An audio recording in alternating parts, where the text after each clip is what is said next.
Hi everyone, I hope you're well this morning, wherever you may be. I just want to share something with you that the Lord put in my heart. And this is something that a lot of us women struggle with.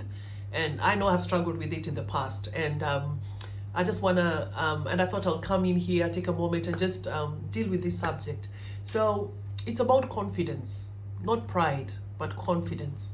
Confidence in who you are as a child of God, confidence in who you are as a woman or as a man, confidence in who you are as a mother, confidence in who you are as a father or as a minister or whatever area that God has called you or whatever hat that you're wearing this morning, to have confidence.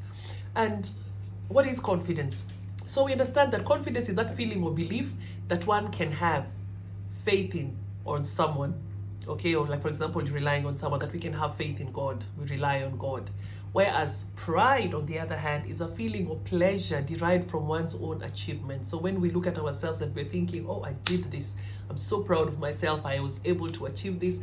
So to some extent, it is okay to be able to be happy about what you have achieved, because like for example, if you worked very hard for it and you've been able to achieve something, it is good to have that gratefulness for it. But I believe that as children of God, we have been called, and we are to know that in everything that we are doing, it is by the grace of God. If we've been able to achieve anything, it is because of God. If I can sing so well, it is because of God. If I can preach very well, it is because of God. If I have, for example, if I'm able to put something together and others will be like, oh my God, you did that, you did so well in that, it is by the grace of God. And I believe it is very important for us to know who we are, and that our confidence should come from God, not from pride, from God.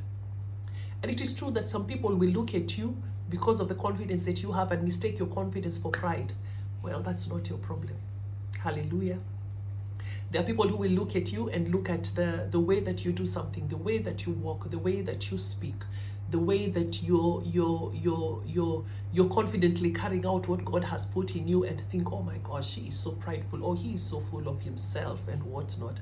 Well, I've come to realize that sometimes you'll find people who are going to project their insecurities on you, but that is not your problem. Your goal is to do what God has called you to do, to be the best that God has called you to be in humility. I want to speak about this in the book of Galatians. We come across Paul, there was a contention about circumcision, about the new Christians who had come to the fold, and majority of these new Christians were basically Gentiles, and there were those who were not for the Gentiles, and the Gentiles are people like you and I who are not Jews. So there were people who were not for them being accepted into the Christian fold unless they were circumcised. And we all know that circumcision or not being circumcised, that has nothing to do with faith. We are righteous. That has nothing to do with being righteous. We are righteous because we have been justified by faith. If we believe in God, then we have been justified. We are considered righteous. So Paul comes in, and in the midst of all this contention that was taking place, all this disagreement and whatever talk that was happening, Paul comes in and he gives his 2 cents onto the matter.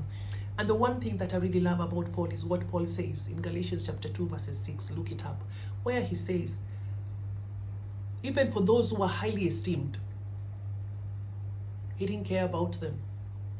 He was not being prideful. He was not looking down on them, but it is because whatever they were, and those who were highly esteemed, the people who had gone before him, apostles who had been, who had done greater work ahead of him, people like Peter, the disciples who had, and other James, Cephas, and other disciples who had actually lived with Jesus, walked with Jesus, and these are people who are actually highly esteemed amongst the Christian community. And now Paul comes in. Remember, Paul comes in much later, because he wasn't one of the disciples. He got his conversion much later.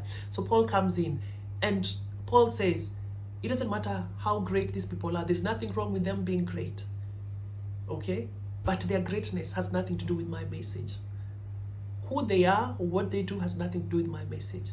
Why? Because he knew the message that God had put in his heart. He knew the message that God had given him.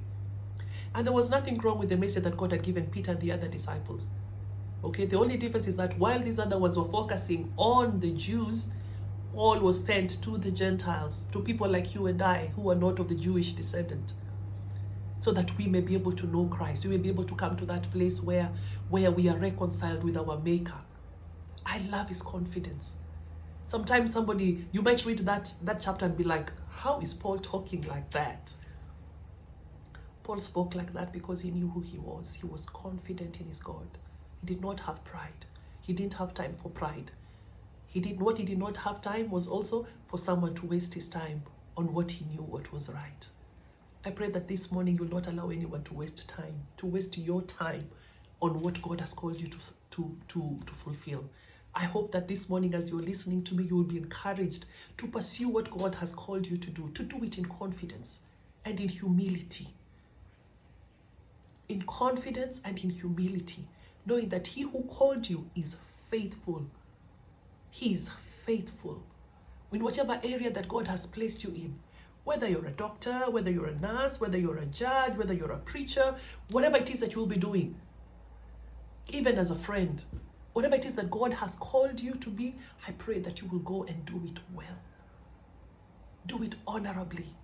Do it confidently, knowing that you have the backing of the Father and he loves you this day. God bless you.